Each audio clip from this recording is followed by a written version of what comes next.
Need for Speed Underground 2, Frosted Tips, John Kerry, Janet Jackson's wardrobe malfunction. Am I describing a dream that I had last night, or some of the era-defining aspects of the year 2004?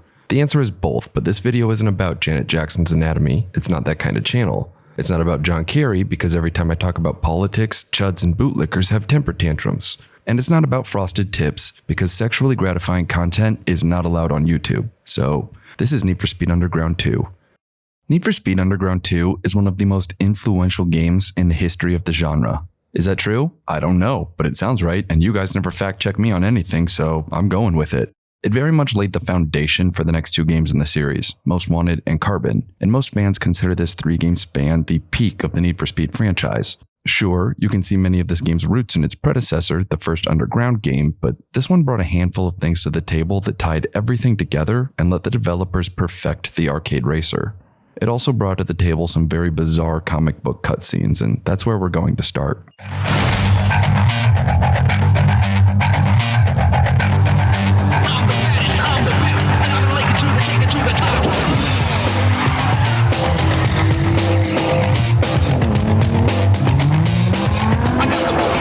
Hey, Hotshot, you're cleaning up out there.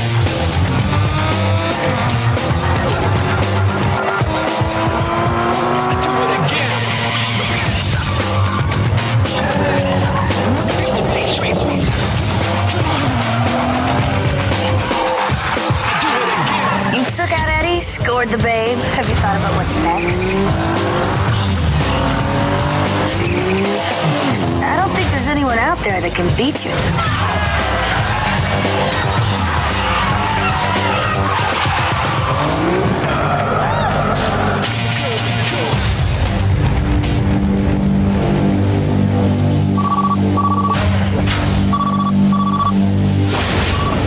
We like what we see. There's room in my posse for you, and I ain't taking no for an answer. What's it gonna be?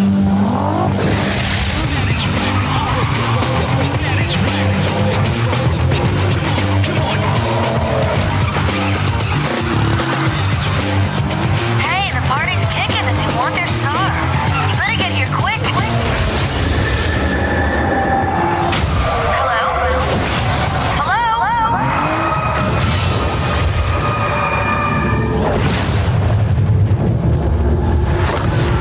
Yeah, everything's cool. I just had to take care of a little problem.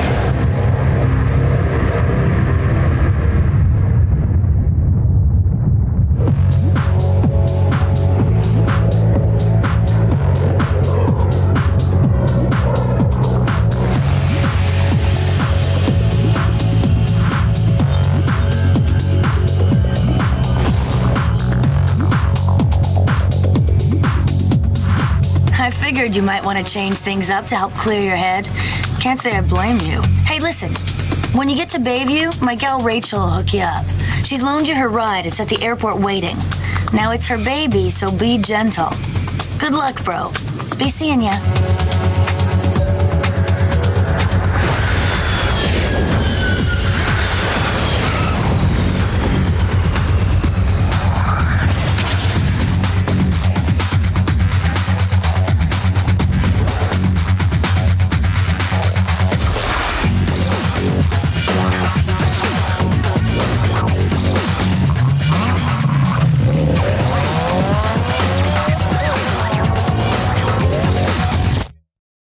Leaving the airport, you get a call from Rachel, welcoming you to the city of Bayview. You sit in her car while she explains to you in excruciating detail how texting works. Most of the information that you receive in this game is via text message. When this game came out, texting had just started to become popular, so at the time, this was a super trendy technology. For a rough analogy, imagine that Need for Speed Unbound included self-driving cars. Actually, Need for Speed Unbound would have been a much better game with self-driving cars. Or if I didn't play it.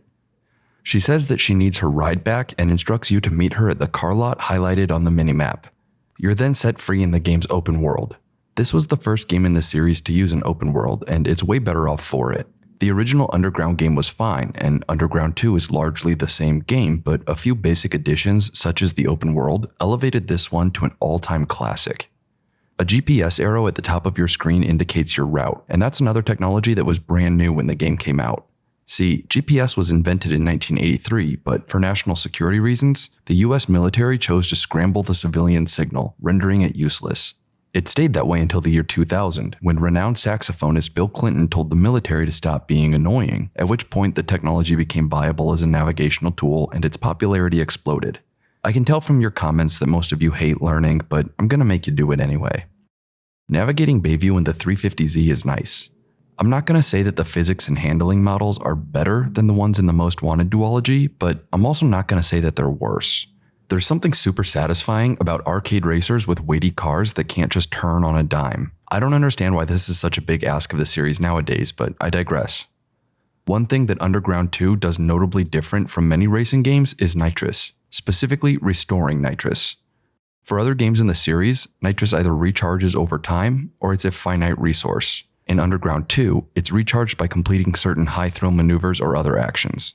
Doing a donut or jumping over another car will refill your nitrous, but the same is true for leading a race or having a clean section. This system is kind of hard to take seriously, but I like it. It gives you something to focus on to keep you engaged when you might otherwise start to zone out. At this very early point in the game, there are 3 types of races available: sprints, circuits, and outruns. You're probably familiar with sprints and circuits. These are normal races to the finish line. Circuits have laps, sprints do not. Outruns are a little more complex. Patrolling Bayview are many other underground racers, and they're always down to race. Approach any such racer and you'll be prompted to begin an outrun. In an outrun, the winner is whichever driver can gain a 1,000-foot lead over the other. These races are freeform, so whichever driver is in the lead gets to pick the route. They're conceptually very cool, but like I touched on in the undercover video, these are easy to cheese by taking sharp, last-second turns. Complete enough outruns for a chance at unique car upgrades. Once you've had your fill of joyriding Rachel's car, pull into the car lot to get the game's next cutscene.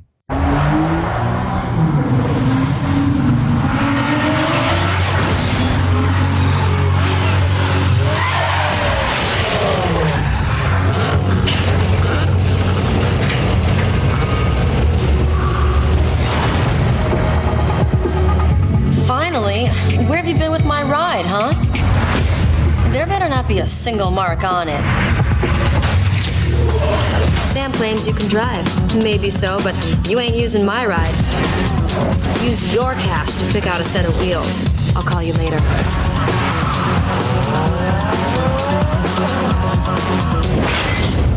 So, using your insurance payout from the crash in the intro cutscene, you get to buy a new car. Your options are a Peugeot 206, a Ford Focus, a Toyota Corolla, a Nissan 240SX, a Mazda Miata MX-5, and a Honda Civic. Now, I'm a cultured man. I read Infinite Jest, okay? I have great taste. So, obviously, I picked the 240SX. Leave the car lot and your GPS will be set to the garage, where you'll get another cutscene. Look, I know that I just showed you a cutscene 30 seconds ago, but these two really are back to back.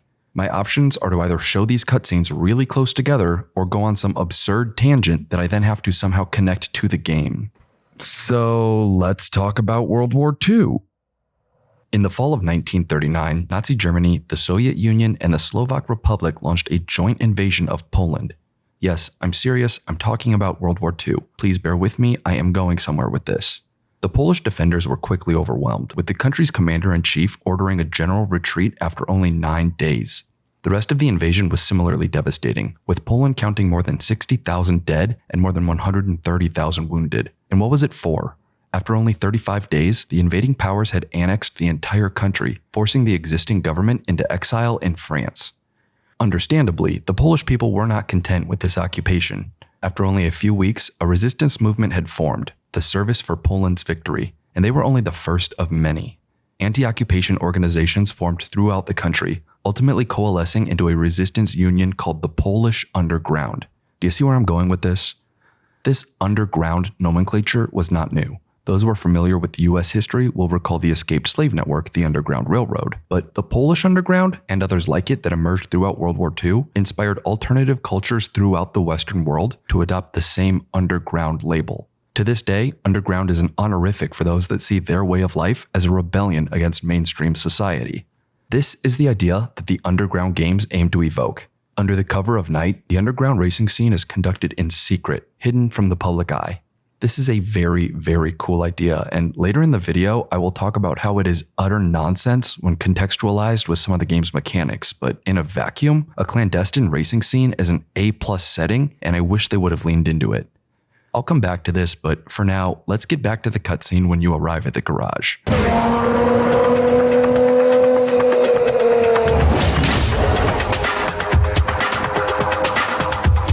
Let me give you the 411. Everything in the Bayview race scene goes through me.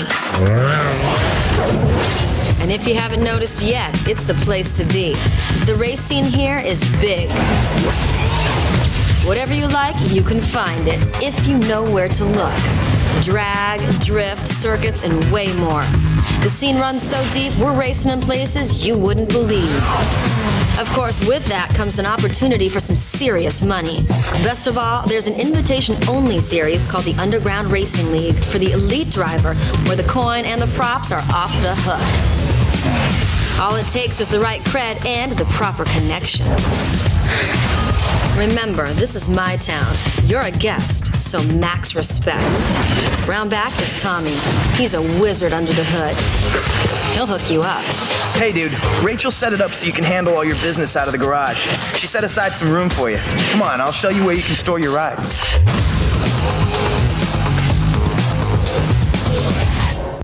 Like with later entries in the Need for Speed series, the garage works as a sort of home base in Underground 2. Narratively, it's where you keep your car when you aren't using it, but in terms of gameplay, there isn't a lot of reason to visit the garage. The primary object of interest here is performance tuning. For each part of your car, you can tune a variety of attributes to optimize your performance. Tunings are race mode specific, so you can have a circuit specific tuning, and that won't have any impact on your drift specific tuning. There's a dyno run feature that shows you your dyno performance as RPMs increase, as well as a final dyno results chart. Lastly, you can test run your tunings on mode-specific tracks to see what you think. This might actually be the best tuning mechanic of the black box era for this series. From the garage's world map, you can see all the races from previous stages so that you can run any that you may have missed. Stages are how progression is measured in Need for Speed Underground 2, and unlike later games, it's a very simple way of tracking progress, so it's easy to understand. My only issue with it is the fact that it's kind of unclear at first that there are stages at all, so you might find yourself aimlessly completing races at the beginning of the game. During Stage 1, the only area of the map unlocked is Bayview's nucleus, the city core. In the east is the Bayview International Airport, where your character arrived to town and hopped into the 350Z. Near the airport are the construction-heavy and graffiti-ridden alleys of El Norte. Fort Union, a residential district with wide roads, is on the east side of the city core. South Market is Bayview's Chinatown equivalent, with Asian-influenced architecture and a unique road layout, as well as a few casinos. As the names imply, the Stadium District holds Bayview's major sports facilities, and the Hotel Plaza hosts downtown hotels. In the middle of it all is the city center, the skyscraping crown jewel of Bayview. Including sprints, circuits, and outruns, there are 6 different race types available in Stage 1. The new 3 are drag races, drift races, and street X races. Drag races are another racing game regular. If you've ever played the first Underground game or Most Wanted, then you've played the drag races in Underground 2. There's not a ton to talk about with these, but just in case you've never played any of these games, I'll briefly explain. In drag races, your tachometer takes up a ton of real estate on the side of your screen because you'll have to monitor it to know when to shift. As you near the shifting sweet spot, an indicator will appear next to the needle. If you shift into the next gear with no indicator present, you'll short shift, losing a ton of acceleration. Blue and green indicators are for good and perfect shifts respectively, and a red indicator is for an over rev, which also reduces your acceleration. If you reach the top speed of your top gear, you may blow your engine, so with some cars, you may need to let off the throttle at the end of the race.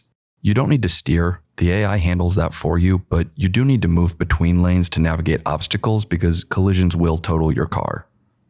Like drag events, drift events were introduced in the first Underground game, and also like drag events, Pro Street did them best, but Underground 2 did a good job.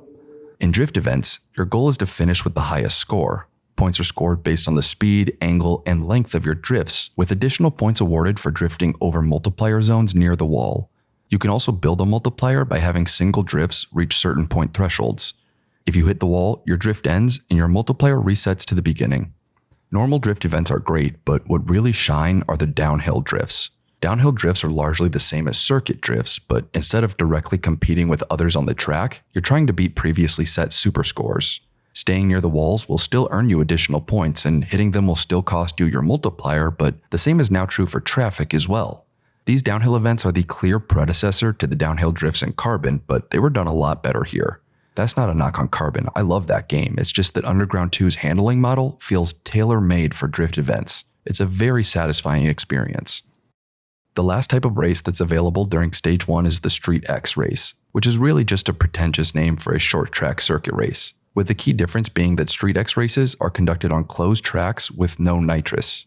As you would probably assume, handling and acceleration are paramount for Street X races, and you won't spend much time in higher gears. Street X events are probably the hardest events in the game, and they're also the most enjoyable. Turns out, I don't need video games to treat me like a toddler in order to enjoy myself. As long as I have a sippy cup full of juice, I will figure it out on my own. Thank you. There are also SUV-specific races because this game included SUVs. I am 100% certain that the only reason SUVs are in this game is because the developers were dead set on either including the Cadillac Escalade or the Hummer H2. I don't know which it was, but one of them definitely caused this. They're both extremely 2004. Anyway, SUV races are just like normal races, but only SUVs are allowed to enter. There isn't any modified gameplay to mention, but these are both fun and kind of funny. A bit of a gimmick, sure, but the variety is a nice touch.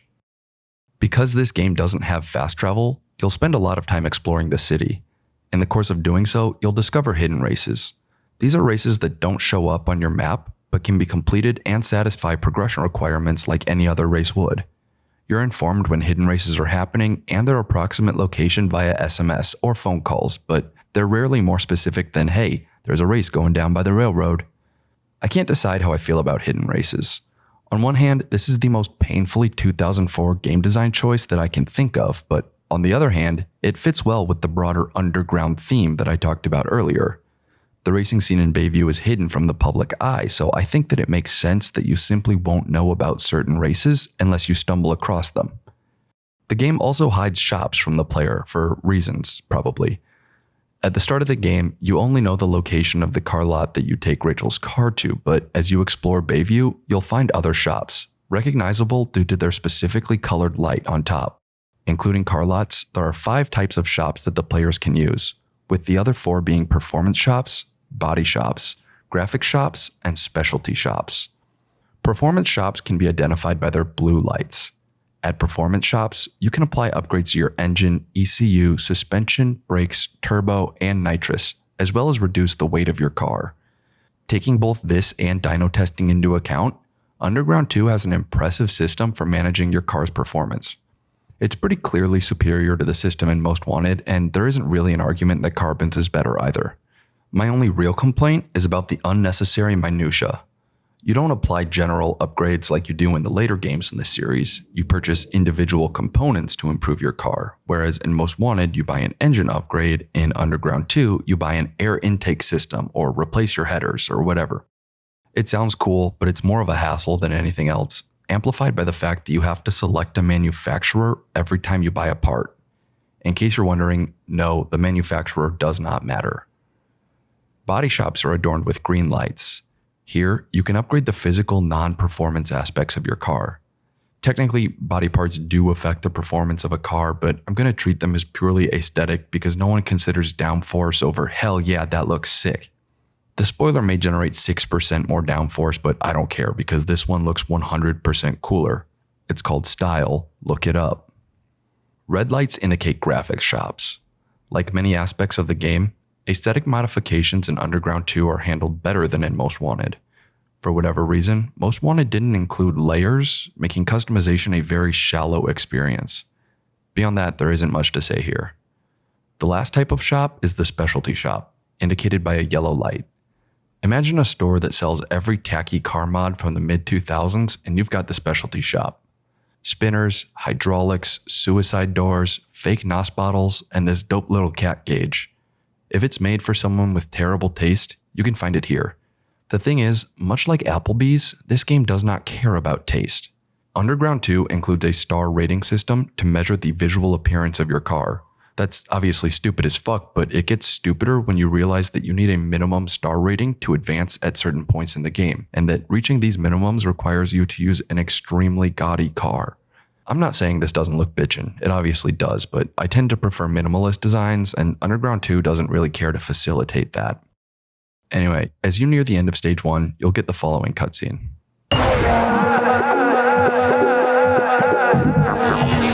Hey man, you're raising some serious hype out there. Looks like a couple of companies want to represent you. That means you qualify for the underground racing league I told you about. No traffic, no streets, just pure driving. All of it takes place on a controlled private course. Now, since you've set up shop with me, I'm gonna act as your agent. I'll take a cut off the top in return for letting you know what's worth looking at. URL races, Underground Racing League, are the major game advancing events in Underground 2. The tracks are more professional, the field is larger, and the stakes are higher. Each event is actually composed of multiple races, with each driver earning points based on their finish in each individual race. The driver with the most points after all of the races are completed wins the event. Winning the event provides a large cash reward, as well as car and part unlocks. Winning a few of these is generally a contract stipulation for sponsors as well. During each stage of the game, you'll receive a handful of sponsorship contract offers.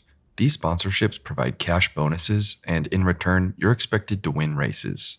Each sponsor has different requirements for which races you'll have to do, and those races are marked by an X on your map, but they all require URL races. Another sponsorship stipulation is the completion of special events. Special events are photo shoots for magazines and DVD covers. Sometimes you have to race to the shoot location because the photographer is impatient. Other times, the shoot just starts when you arrive. Some of them just automatically take a picture of the car. Others let you line up your shot, cycle through cameras, and open the doors or pop the trunk. Remember all that shit I said earlier about underground subcultures, Poland, and all that shit? Yeah, it turns out none of that meshes with the idea of corporate sponsorship. Underground is just a very cool sounding word, and objectively it is. I just want you to know that I recorded that bit like 5 minutes ago, knowing full well that I was then going to record this one, telling you that that one was irrelevant. It was all part of some elaborate ploy to get you to believe that there's some air of intellectualism to my videos, and you fell for it. Like an imbecile. Completing your first sponsorship unlocks a new part of Bayview, Beacon Hill. Seemingly inspired by Beverly Hills, Beacon Hill is divided into 3 sections. Beacon Hill East is largely commercial, with some hotels and municipal buildings throughout. Beacon Hill West is more illuminated and colorful, but is otherwise much of the same. Lastly, Pigeon Park is the city's scenic district. Beacon Hill is filled with tight curves, so the proficiency required to succeed here is much higher than it was in the city core. Completing your next sponsorship will unlock Jackson Heights. The heights sit further up the mountain than Beacon Hill and escalate the trend of tight, curvy roads. They also escalate the trend of increasingly wealthy residents, with Jackson Heights featuring a number of mansions. After that is Cole Harbor East, the city's industrial district, and finally Cole Harbor West, where the port and rail yard reside. Complete all your contracts to face the final race. Maybe you're thinking, wait, final race? You haven't talked about what's going on in the story at all. What's the context behind this final race? And I promise I have barely any more information than you do. There are many cutscenes that I've left out of this video, but they don't really add any information. You have to race this guy because you have to race this guy. That's the extent of the lore here. It's not a fun race either. 5 laps against an entirely mid car. Total letdown.